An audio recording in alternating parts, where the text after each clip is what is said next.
I've been involved in large experiments in tropically adapted breeds in Northern Australia for more than 15 years. We've intensively recorded early in life female reproduction traits in many thousands of females. We've been using the ultrasound technology doing ovarian scanning on these females every 4 to 6 weeks of their life. This research revealed that heifer age at puberty and first cow lactation and estrus interval were moderate to highly heritable, between 25 and 50%, which was somewhat of a surprise given that most reproduction traits we use tend to have lower heritabilities. But if we look at the component traits, we're able to show that these are highly heritable in both the Brahmins and in our Brahmin-derived tropical composites. These two traits, as well as being highly heritable, were also highly correlated with lifetime reproduction of these cows over 7 mating opportunities. So what it presents is 2 new valuable traits, particularly in our tropical breeds, that are expressed early in life, and we can make selection response due to their high heritabilities. So we've now included these 2 new traits in our multi-trait genetic evaluation and have them correlated with days to calving. The other important thing is all the animals in these experiments were SNP genotyped, and these data were initially used to develop genomic prediction equations, and more recently have been used to generate genomic relationship matrix for our new single-step genomic breed plan evaluations.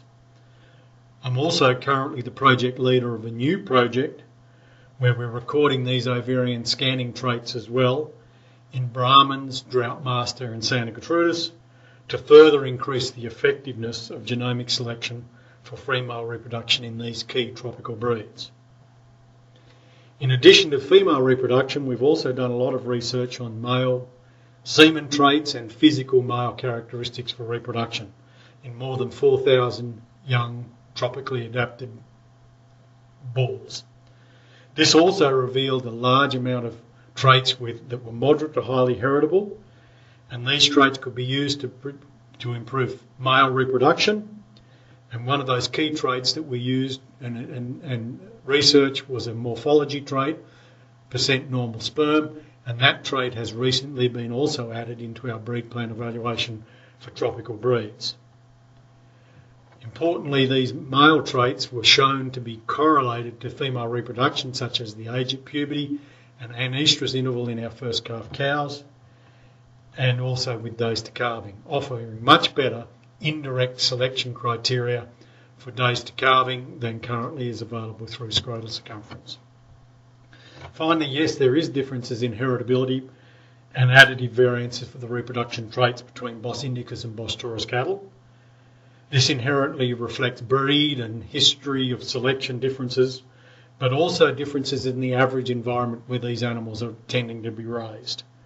In our tropical breeds, they're run in Northern Australia, where there is a large environmental challenges from heat, humidity, ticks, external and internal parasites, and a very distinct wet and dry season. So therefore the mean level of performance for reproduction are generally lower, and as a result the heritabilities and additive variance for these traits compared to the southern production systems tends to be higher. This results in higher emphasis of reproduction in our selection indexes for our northern tropical breeds. However, in temperate breeds, we also do see the incidence of difficulties in rebreed in our first calf heifers, and as a consequence, we also see as emerging evidence that past selection may be resulting in higher or increased age at puberty in our temperate breeds. Therefore, we have a new project looking into this at the moment. Thank you.